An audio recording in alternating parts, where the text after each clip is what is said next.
Court ने जो tanker mafia हैं उस पर भी सवाल उठाए हैं। दिल्ली सरकार से भी सवाल पूछ रहे हैं कि क्या कुछ कार्रवाई या क्या कुछ उपाय आप निकाल रहे हैं। क्या कहेंगे पूरी स्थिति को लेकर?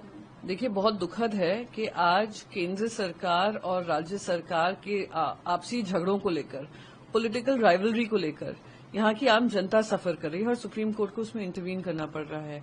क्या केंद्र सरकार सिर्फ एक तमाशा देखने वाली सरकार है? क्या राज्य सरकार को इस समय पर समर्थन नहीं दे सकती है?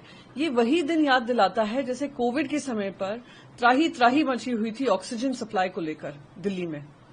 जनता त्रस्त थी, जनता मर रही थी, पर आपसी मतभेद को लेकर जनता को दरकिनार किया गया था। ये दुखद स्थिति है और इस समय पर दोनों सरकारों को मिलकर, क्योंकि उसमें पार्शियल अगर बार बार कहा जाता है कि कॉन्स्टिट्यूशनल रिस्पांसिबिलिटी केंद्र सरकार की है दिल्ली स्टेट को संभालने में, तो ये जिम्मेदारी का निवारण करने भी केंद्र सरकार की जिम्मेदारी होती है। मैं उम्मीद करती हूं कि दोनों अपने पर्सनल डिफरेंसेस, पॉलिटिकल डिफरेंसेस अलग रखकर इसका एक सोल्यूशन ढूंढेंगे और किसी तरीके हरियाणा से हो, नेबरिंग स्टेट से हो, एक सपोर्ट देकर जनता की जो पानी की दिक्कतें हैं उसको रिजॉल्व किया जाएगा।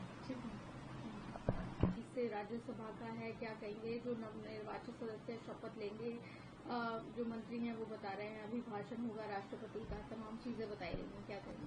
सबसे पहले तो सारे नवनिर्वाचित सांसदों को मैं बधाई देना चाहूंगी और मैं उम्मीद करूंगी कि अपने ओथ पर खरे उतरेंगे और अपनी कॉन्स्टिट्यूंसीज के लिए जो सेवा का उन्होंने भाव दिखाया है, सेवा का वादा कर जनता से मत पाया है, उसको पूर्ण तरीके से निभाएंगे। और साथ ही साथ जो अभी काउंसिल ऑफ मिनिस्टर्स बने हैं उसमें कोई फेरबदल ना देकर और ऑपोजिशन को एक बड़ा मौका जो जनता ने दिया है, ऑपोजिशन भी अपना कर्तव्य निभाएगी। और प्रजातंत्र की यही खूबसूरती है कि अगर सत्ता पक्ष को जिम्मेदारी देते हैं तो विपक्ष को भी जिम्मेदारी मिलती है, जिसका पालन आज तक 2 टर्म्स हो गए प्रधानमंत्री के नहीं हुए हैं। उम्मीद करते हैं कि इस सत्र में और आने वाले सत्रों में लोकसभा में प्रधानमंत्री ज्यादा दिखेंगे और अकाउंटेबिलिटी जो होती है right from the prime minister's office, उसको पूर्ण तरीके से निभाएंगे। जम्मू कश्मीर का है, डोडा में सेना की चौकी पर हमला हुआ। इससे पहले जो यात्री यात्रा करके लौट रहे थे वैष्णो देवी की, वहां पर भी दर्दनाक जो हादसा हुआ। जो अधिकारी हैं वो कह रहे हैं हम ऑपरेशन जारी है, आतंकियों को मार गिराया गया है, एक नागरिक भी घायल हुआ है। क्या कहेंगे पूरी घटना को लेकर?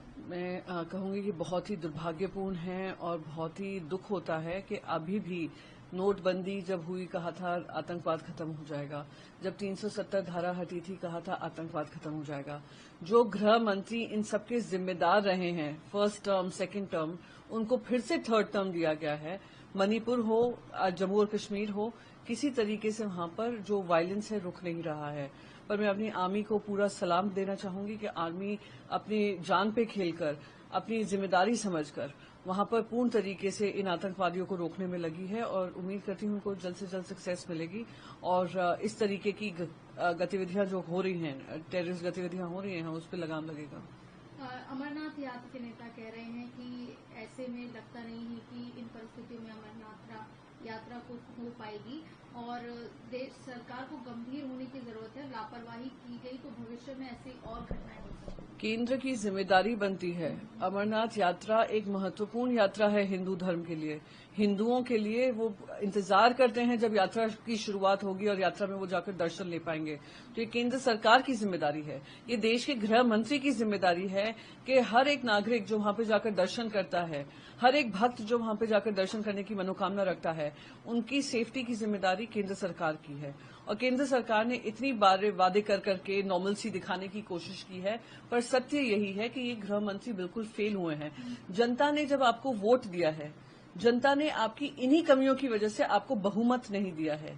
इसमें भूल सुधार करने की बजाय फिर से गृह मंत्रालय अमित शाह जी को दिया है, जो अपने अहंकार के चलते जो ये गतिविधियां हैं उनको रोक नहीं पा रहे हैं।